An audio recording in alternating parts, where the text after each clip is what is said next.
Mr. Brown, I'll go to you first. You talked about 80% of all revenues being generated by the men's national team, and that's used to fund basically everything down the line, provincial teams and clubs. Are all the provinces suffering equally? So the province's revenues are effectively limited to gate receipts and sponsorships, and any other sort of hospitality revenue that they can generate locally. But they are massively reliant on gate receipts, and all 4 provinces across the island are suffering equally in terms of not being able to have paying spectators through the turnstiles, and it's effectively decimated their finances. It's decimated their business model, and the IRFU has had to step in to try and help them financially. So, in short, each of the provinces is equally viable or unviable at the moment? Some would be more viable than others. Obviously, Leinster, being based in the capital, have had greater resources available to them over the years and have reserves. Some of the other provinces have some reserves, and other provinces are in difficulty, and we've had to step in and assist financially. Which ones? We've had to step in and assist all 4, and we do that on the basis that we want to try and treat all 4 equally. But there's 2 provinces, Ulster and Munster, are probably in greater difficulty than Connacht and Leinster.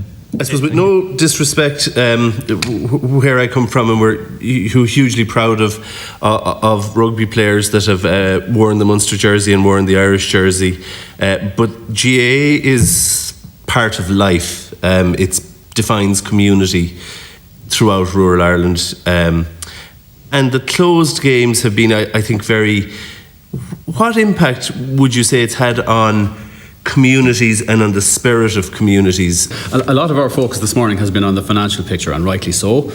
But to our mind, the cost goes far beyond the financial. The social cost of what we've all had to endure in recent months has been very, very significant, and will take a long time to recover from. An example in my own family, where I was sent a photograph of my father-in-law looking in over a ditch of a wall, sadly, as his 2 grandchildren were going in to play a county final down in Limerick last week. And those kind of things have a cost to them that we can't measure in this room. Deputy Fitzpatrick and Deputy Murnane O'Connor talked about club activities and grassroots activities and so on. And the thing that defines our ability to do those isn't just financial, it's the capacity and appetite and ambition of volunteers as well. And we would have a very real worry that there's a cost to be paid in terms of just the pressure that has been on volunteers and on club officers and so on over the course of the last few months has been unimaginable, in terms of making sure that, number one, their club continues to keep its head above water, and number 2, all of the burden that we have put on people in order to get back to playing games safely. That comes at a cost to people who are doing things out of their own spare time, out of the goodness of their heart, and we owe those people an awful lot. I suppose the game has become more professional, and by professional I don't mean people are being paid, but I mean the costs have grown hugely for county boards in producing a team that can go out and compete. It's not it's not 15 fellas coming together on a Sunday morning anymore. It's, they're conditioning. We're dealing with top athletes. There are huge backroom teams that are required to work with them to maintain conditioning, to fitness, all of these things. I mean, we see that in Limerick, we see it in Tipperary, we see it in Clare too. What financial state are the county boards in now? In the normal course of a year, Cathaoirleach, the collective picture from counties would be that they would return or expect to return a collective surplus of about €4 million. For the year that we're about to complete, the picture will be a deficit of 12 million. And the reason for that is that funding for counties comes from 3 sources. It comes from the central, the governing body, it comes from sponsorship, and it comes from gate receipts. And the cumulative gate receipts around the country for local championship games is in the order of 10, 11 million, and that revenue is gone. And if you even extrapolate at a very, very small level, in Munster we would have played 12 or 1300 games over the course of the last few weeks since we went back to activity.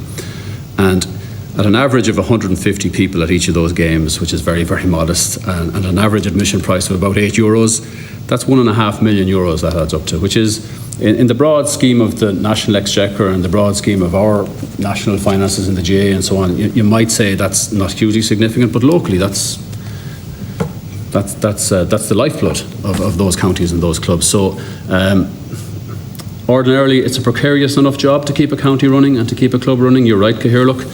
And what we've experienced over the last 6 months makes that even more difficult. And I think, again, those people we will have a job to rectify and set right those finances next year. The good that men do is often interred with their bones, the evil lives on. And there's been a lot of talk about failings in the FAI. But I mean, one of the strengths of the previous regime in the FAI was the FAI camps and funding for clubs, grassroots clubs.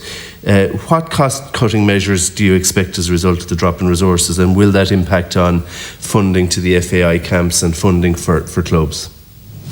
I mean, when by clubs, I don't mean League of Ireland clubs, I mean clubs right across Ireland, in small towns and villages that put out clubs and, have received support from the FAI up to relatively recently. Well, depending on how we get on with our submission, I mean, our plan really, grassroots and the club structures that we have is at the heart of the association, so we do need to keep them alive and well. I think I would reinforce what Thomas said, and the pressure on the volunteers is just enormous and immense now when they have to actually implement the protocols. In our plans, we're assuming that we would continue with the same support. We put in a new process where the clubs can actually look for funding. I think the difference between maybe the old regime and the new regime is there's a formal process now in place, and we're sticking rigidly to that. So clubs can apply for it, and we will support them where we can. In our submission, in terms of our assumptions, if we get the support that we're looking for, well, then there'll be no change to that.